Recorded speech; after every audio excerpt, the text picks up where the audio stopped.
Hi everyone. Now in this session we will discuss the changes applicable for FRM Part 1 and FRM Part 2 for 2024 session. And in this video we will discuss both the parts. So first part of this video will be for FRM Part 1 changes and the second part will be for the FRM Part 2 changes. And make sure you watch this video till end because in this video I will also discuss what are the changes and how it will affect your preparation strategy or preparation method. Now let's see first the changes or the source of these changes. So source is FRM study guide and FRM's learning objective guide. So GARP published today on 1st of December, GARP published their or released their FRM study guide as well as the learning objectives guides which will be applicable or which is applicable for 2024 session. So we will take the support of this guide. But if you directly use this guide, you won't be able to figure out what are the changes if you are really new to this curriculum or you are a student. So what I did, I designed a summary sheet of all these changes for you, and using this summary sheet we will see all the changes and what we need to do in the preparation. Let's start with the first FRM part 1. Now this is a broad outline. In foundations of risk management there are no major changes. In quantitative analysis no major changes, minor learning objectives changes. In financial markets and products no major changes, again minor learning objective changes, and same is applicable for book 4.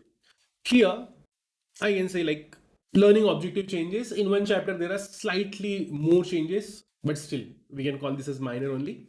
So considering this, like there are no major changes, so your preparation of 2023, if you did your preparation in 2023 or started your preparation in 2023, most of the preparation will be applicable for 2024, so you don't have to bother about it. But same is not the case for FRM part 2. So let's start first with the FRM part 1. Now there are some addition in learning objectives. So here you see I mentioned no major changes but changes in learning objectives or minor changes in learning objectives.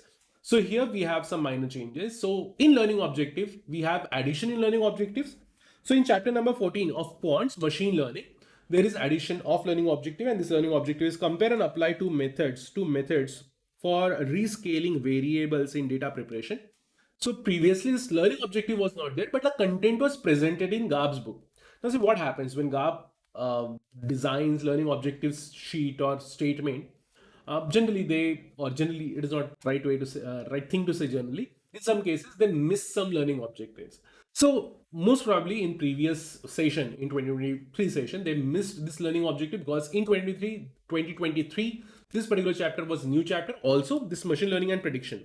So this chapter was also new chapter. So they missed these learning objectives and now they have added these learning objectives. Remember, content was there. Even we covered this content in our books, even though there were no learning objectives on this content, because obviously if you see the content you will be able to understand, okay, the content in the GARP's book is important content, so we accommodated that content without learning objective. But here now we have the proper learning objective for that, and now we understand like what we need to do with that particular part. So previously in our book, in rescaling part I also showed some formula and so on, but here now we have to just understand like the compare and apply. So there is no calculation method, okay, so you have to just compare and apply. Then we have the chapter number 15. Here we have three learning objectives, addition of three learning objectives. Now see, so evaluate the predictive performance of logistic regression model. Again, this is the evaluate. So you have to just understand the basics of it and slightly in detail. Okay. Then explain the intuition and the process behind the k nearest neighbor and support vector machine. So this particular learning objective was extended. Okay, so there is slight changes in words, but more or less this learning objective was there. So the content was covered, learning objective was there, but now we have slightly extended learning objective. Don't bother about it. Again, it is not going to impact your preparation. Now here we have compare. Previously this learning objective was evaluate. So remember, if you see compare, it is more surface level learning objective compared to evaluate. So if you see the word evaluate, meaning there is slight depth to it. But if you see compare, it is on the surface level. Evaluate, more detailed. Explain, further detail, like that. Okay. So compare the logistic regression and neural network classification approach using confusion metrics. So again, you have to compare, understand it on the basic level. Then we have again addition in this particular learning objective, this particular chapter, the stress testing from book 4. So describe one more thing.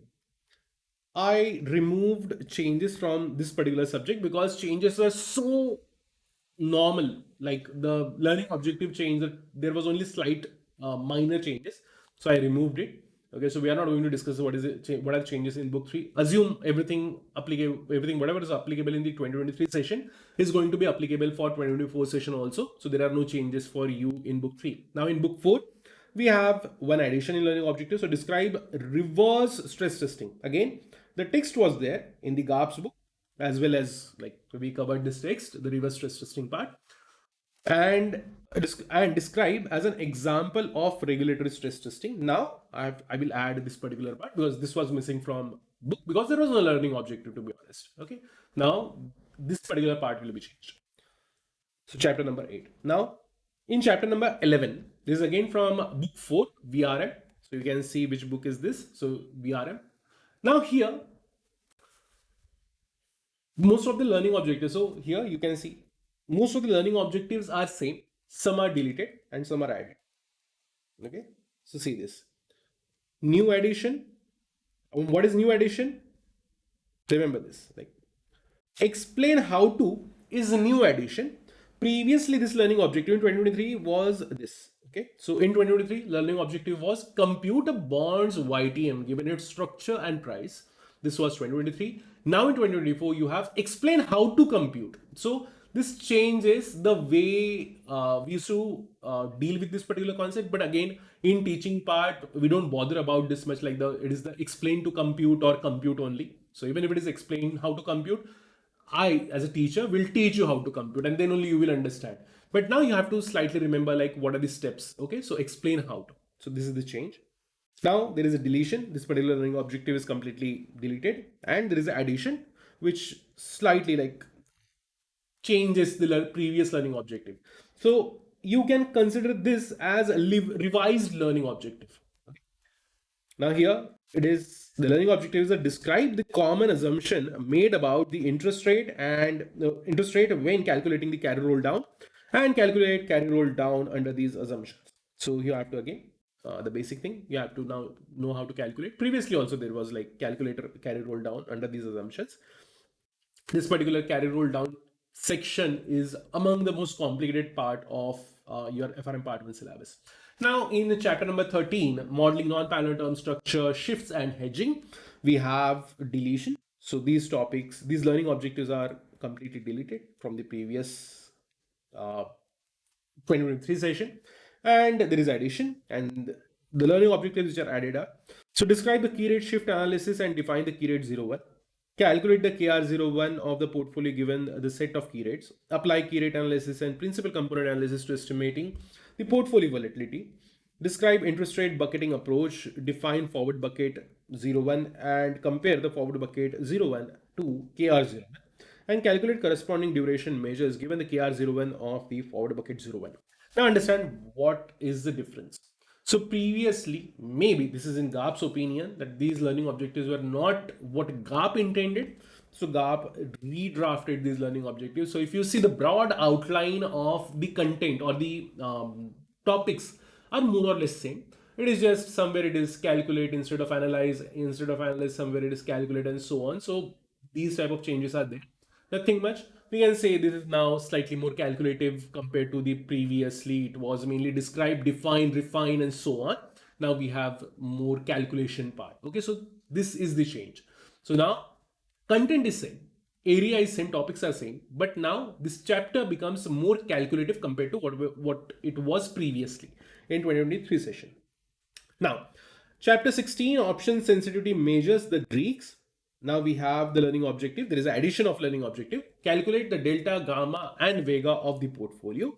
Previously, there was no learning objective on calculate delta, vega, delta, gamma, vega of the portfolio, but the discussion was there in my book. Okay, so in our book, we already covered this particular part, so no changes will be there in our book because we covered it even without learning objective, but now we have learning objective for it and for you. So don't bother about it. The concept is very simple. Just check the book and you will understand like how to calculate it.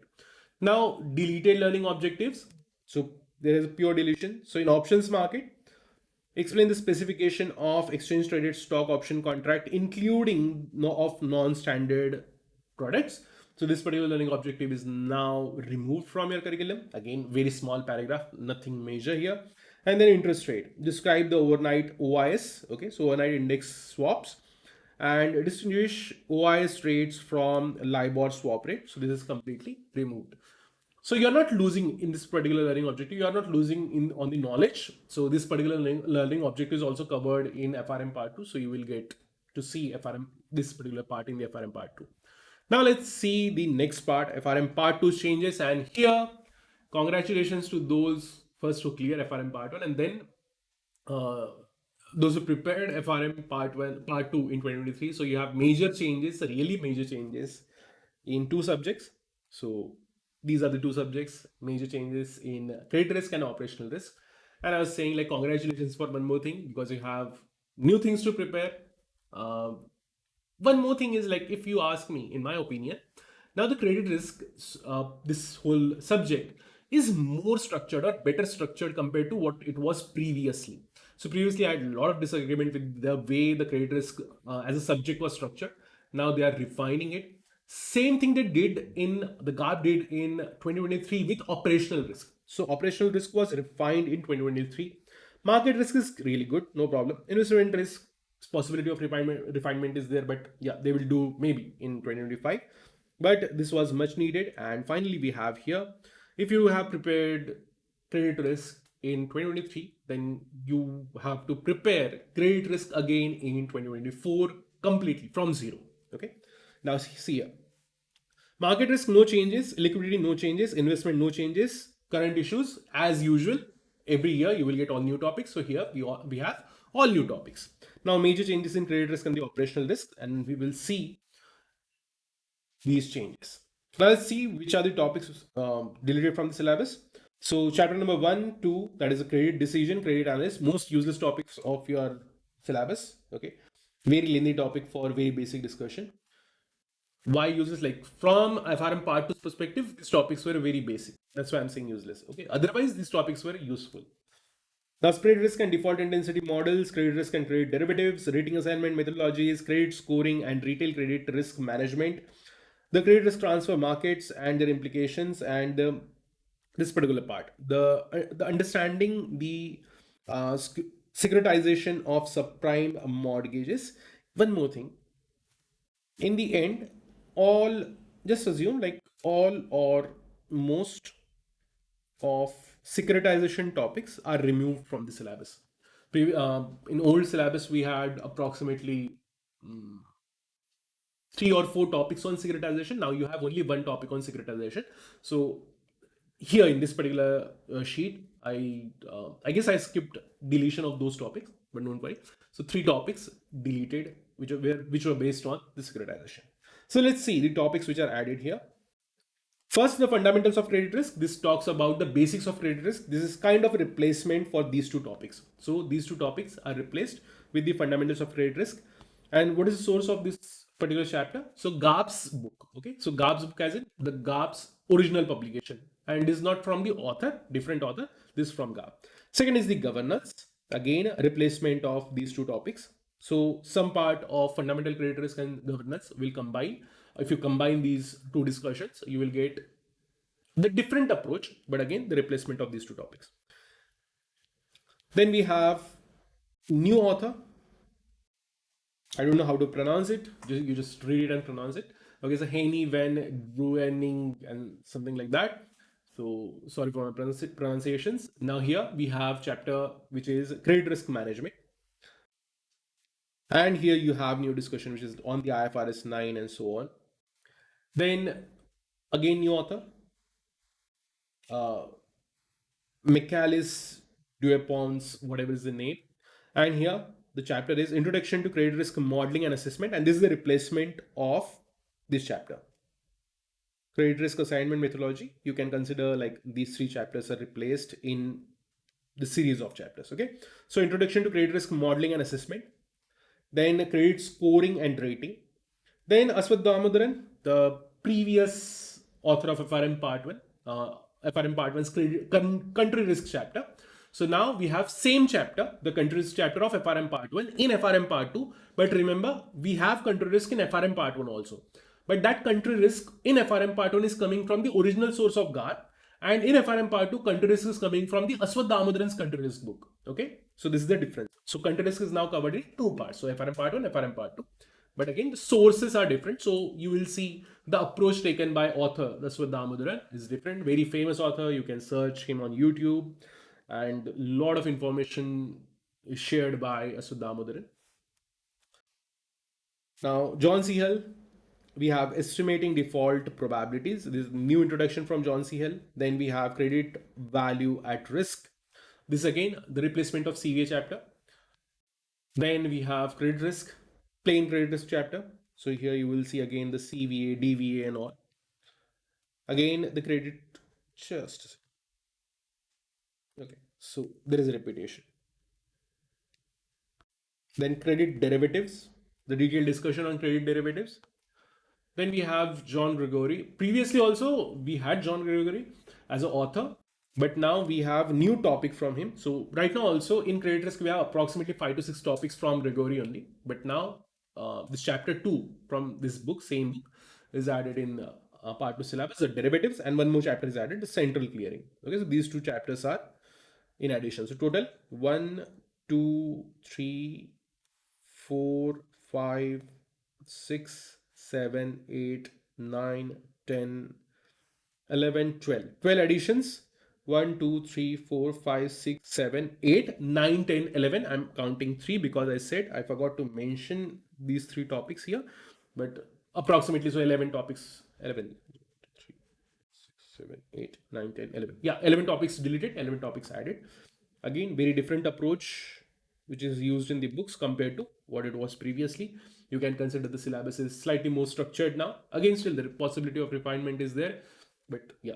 Now here, really good news for you. In operational risk, we have changes. So there is only deletion, no changes, no addition, nothing. Cyber resilience, operational resilience, striving for operational resilience, and striving for operational resilience. A quote: the question board and senior management should be asked, and so on. These 2 chapters were there. Actually, it is 1 chapter only.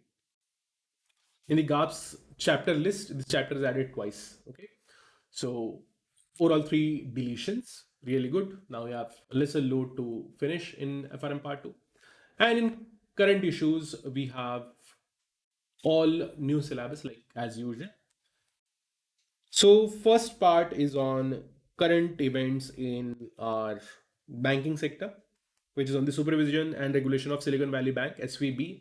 Really famous case, so everyone must know about SVB. So this is given here. Now Credit Suisse Coco wipeout, again very famous thing. So again in our syllabus, and this remaining part is GARP's usual approach. So few parts, few topics on AI and machine learning, few topics on climate risk, and few topics on digital currency, cryptocurrency, bitcoins, and so on. So this is the division here. So first part is on the artificial intelligence and banking supervision. The first chapter in this particular part, the second part is on the artificial intelligence and the banking supervision. The second chapter is on the responsible AI applications for the risk management and explainable, trustworthy, and so on. Then artificial intelligence, risk management. So these 3 chapters are on AI. The first 2 chapters are on recent developments in financial markets or financial entities. Then we have climate risk drivers and climate risk related financial risk and off climate related financial risk. So these 3 topics are on climate risk, and the last 2 topics, first is one is on the crypto ecosystem. Again, the Bitcoin and everything is like covered here, but you won't have the generic, we don't have the generic discussion on the cryptocurrencies, which used to happen like previously. But here we have crypto ecosystem. This is from the Basel Committee on Banking Supervision. So key element and risk. Now we are discussing the risk part here. And then we have the digital resilience and the financial stability part. And again, this is on the digital currency and so on. Okay, so this is all about all your changes. So if you have any doubts, please ask me. And if you are looking for classes, do check out our website. All the modes of classes are available, downloadable classes, mentorship, and everything. So that's all from my side. This particular PDF file will be available on our website and in free download section. So free resources section is there. Just open the free resources section and you will get this particular file. Okay, so that's all from my side. Thank you for watching this video. See you in the next video. Bye bye. Take care.